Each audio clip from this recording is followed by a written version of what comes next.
Halo semua, perkenalkan nama saya Nini Dewi Kusuma Pertiwi dengan NIM akhir 055 akan menjelaskan sebuah isu yang sedang menggembarkan dunia global saat ini.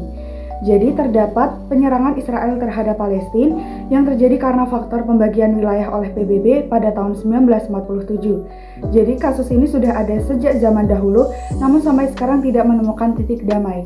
Adanya kasus ini berkaitan dengan nilai-nilai Pancasila yang akan saya bagi menjadi 3 bagian.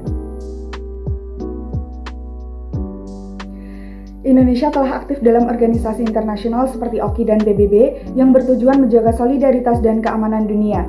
Kedua organisasi tersebut sejalan dengan prinsip Pancasila.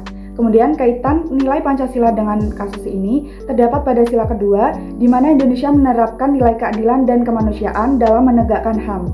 Selanjutnya sila ketiga, nilai ini menekankan persatuan baik dalam negeri maupun luar negeri. Indonesia mengaku bahwa perdamaian dunia harus tercapai dengan adanya kerjasama untuk saling menghormati antar bangsa.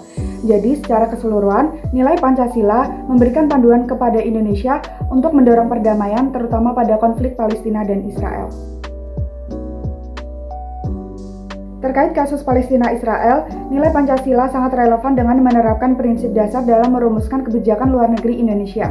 Indonesia bertanggung jawab untuk mempertahankan nilai kemerdekaan dan keadilan dalam kebijakan luar negerinya. Kemudian Pancasila dalam interpretasi UUD 1945 pada pembukaan UUD 1945 mengatakan bahwa Indonesia turut menjaga ketertiban dunia. Ini mengarah pada prinsip Pancasila yang mendukung adanya perdamaian internasional dan mendukung kemerdekaan bagi rakyat Palestina. Dalam konteks kebijakan ini, Pancasila mempengaruhi sikap Indonesia terhadap konflik Palestina, yaitu Pancasila menekankan prinsip perdamaian dunia, mengutamakan musyawarah, dan Undang-Undang Nomor 37 Tahun 1999 tentang dasar kebijakan luar negeri Indonesia yang berorientasi pada perdamaian. Tantangan terbesar Pancasila di era ini adalah bagaimana nilai Pancasila tetap relevan dan dapat diaktualisasikan dalam menghadapi perubahan zaman. Selanjutnya, tantangan ideologi Pancasila dalam menghadapi radikalisme. Radikalisasi dapat mengancam keharmonisan suatu bangsa. Ideologi radikal yang berbasis kekerasan sangat bertentangan dengan nilai Pancasila, terutama sila pertama dan kedua. Dalam konflik ini, Pancasila digunakan untuk menerapkan nilai toleransi dan menjaga perdamaian. Kemudian tantangan terhadap perkembangan teknologi. Teknologi dapat menyebarkan paham radikal dan ujaran kebencian yang tidak sesuai dengan nilai Pancasila yang akan memperburuk situasi antara Palestina dan Israel.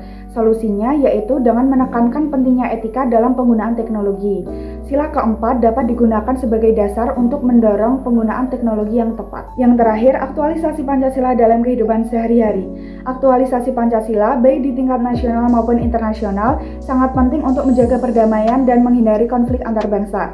Indonesia dapat mempromosikan nilai Pancasila dalam penyelesaian konflik global seperti Palestina dan Israel dengan menerapkan perdamaian dan keadilan sosial. Sekian penjabaran isu terkini dari saya. Mohon maaf bila ada kata-kata yang salah. Terima kasih.